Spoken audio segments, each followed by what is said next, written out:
Welcome to our channel. Today we how to withdraw funds with title transfer on LegalZoom step by step clearly. To begin the process of withdrawing funds with title transfer on LegalZoom, first, log in to your LegalZoom account.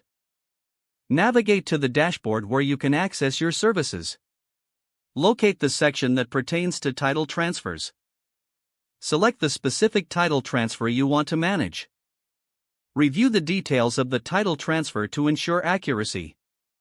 Look for the option labeled Withdraw Funds or similar. Click on the Withdraw Funds button to initiate the process.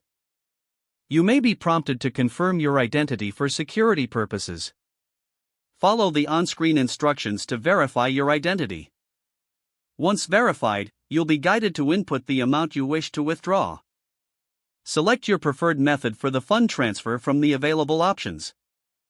Carefully review all details before submitting the withdrawal request. Confirm your withdrawal request to finalize the transaction.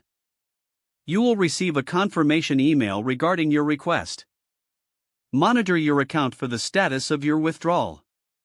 If any issues arise, refer to the customer support section for assistance.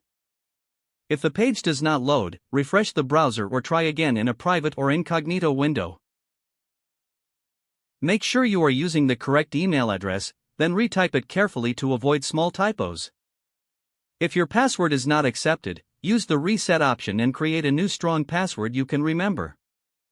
Check your spam folder for verification or security emails, then complete any requested confirmation steps. Enable two-factor authentication if available to improve account security and reduce unauthorized access risk. After signing in, review your profile details so your contact information and settings are accurate and current. If you see an error message, note it down and try again after restarting your device and internet connection.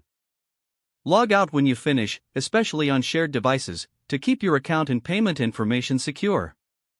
If the page does not load, refresh the browser or try. Make sure you are using the correct email address, then retype it carefully to avoid small typos. If your password is not accepted, use the reset option and create a new strong password you can remember. Check your spam folder for verification or security emails, then complete any requested confirmation steps. Don't forget to like this video and subscribe to our channel for more step-by-step tech guides.